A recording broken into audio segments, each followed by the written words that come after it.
हरे कृष्णा, जय माता दी। नवरात्रि के 8वें दिन माँ दुर्गा की 8वीं शक्ति महागौरी का पूजन किया जाता है। दुर्गा अष्टमी तिथि परम कल्याणकारी, पवित्र और सुख देने वाली है। अष्टमी को माँ भगवती का पूजन करने से सभी कष्ट और दुख मिट जाते हैं और शत्रुओं पर विजय प्राप्त होती है। माँ की शास्त्रीय पद्धति से पूजा करने वाले रोगों से मुक्त होकर धन धान्य वैभव से संपन्न होते हैं।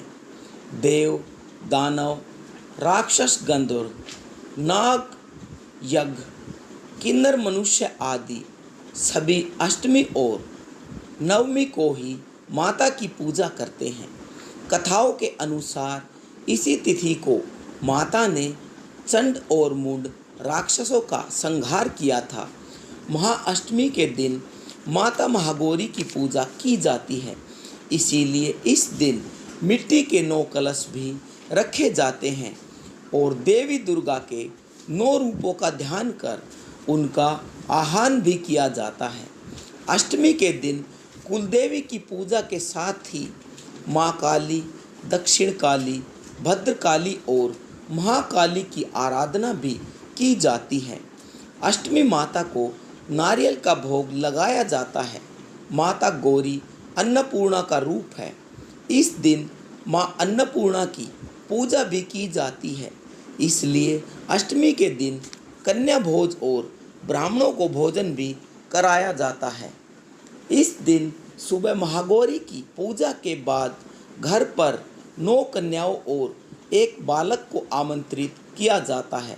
फिर कन्याओं और बालक की पूजा करने के बाद उन्हें हलवा पूरी और चने का भोजन भी कराया जाता है। नवरात्रि के 8वें दिन देवी शक्ति की महागौरी स्वरूप की आराधना की जाती है। इनकी पूजा से सुख समृद्धि प्राप्त होती है। अष्टमी के दिन कई लोग व्रत रखते हैं तो कई कन्याओं को भोजन करा अपने नवरात्रि व्रत का पारण भी करते हैं। नवरात्रि में अष्टमी तिथि का विशेष महत्व माना गया है, क्योंकि इस दिन माँ महागौरी की पूजा से समस्त प्रकार के दुखों का नाश हो जाता है। अष्टमी के दिन माँ अम्बे गौरी के स्वरूप की पूजा होती है। इस दिन सुबह जल्दी उठकर स्नान कर स्वच्छ हो जाएं। फिर देवी दुर्गा की प्रतिमा को अच्छे वस्त्रों से सुसज्जित करें, उन्हें फूल अर्पित करें, उनके समक्ष घी का दीपक जलाएं, दुर्गा सप्तशती का पाठ करें और दुर्गा के मंत्रोच्चार करें। दुर्गा जी को पंचामृत अर्पित करें, साथ ही उन्हें 5 फल, किशमिश, सुपारी, पान, लौंग और इलायची आदि भी चढ़ाएं।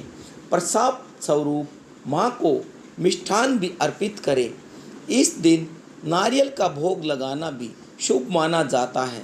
जिन लोगों को इस दिन व्रत का पारण करना है वे लोग कन्याओं का पूजन करें।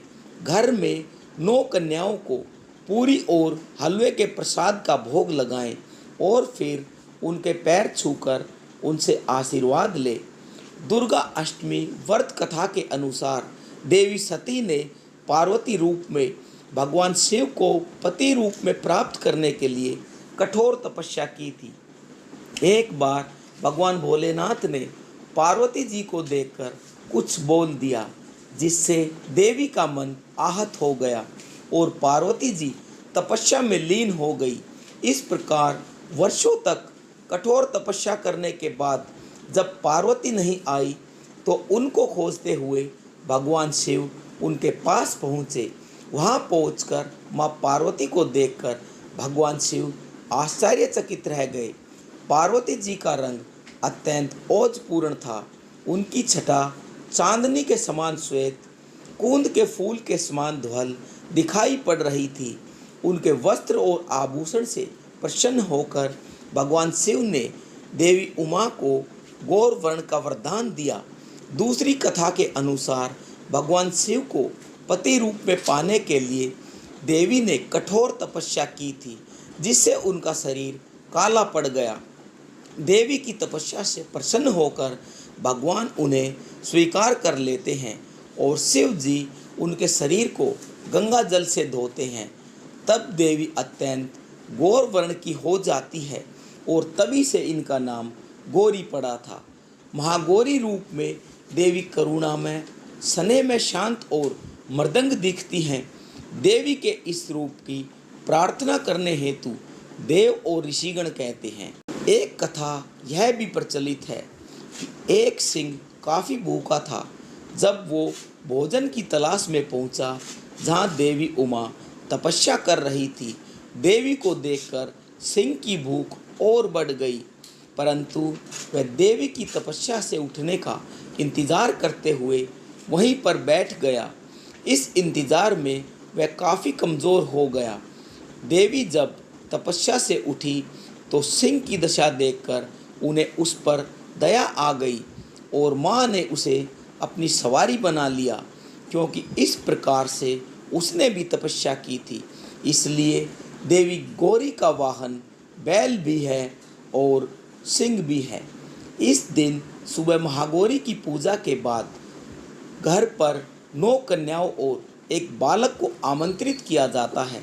फिर कन्याओं और बालक की पूजा करने के बाद उन्हें हलवा पूरी और चने का भोजन कराया जाता है। भोजन के बाद उन्हें उपहार देकर उनके पैर छूकर आशीर्वाद प्राप्त किया जाता है। वहीं बंगाली परिवारों में दुर्गा अष्टमी के दिन लोग सुबह सवेरे नहा धोकर नए कपड़े पहनकर पुष्पांजलि के लिए पंडाल जाते हैं और माँ दुर्गा पर पुष्पों की वर्षा करते हैं। महाआसन और षोडशोपचार पूजा के बाद दोपहर में लोग अष्टमी भोग के लिए एकत्रित भी होते हैं।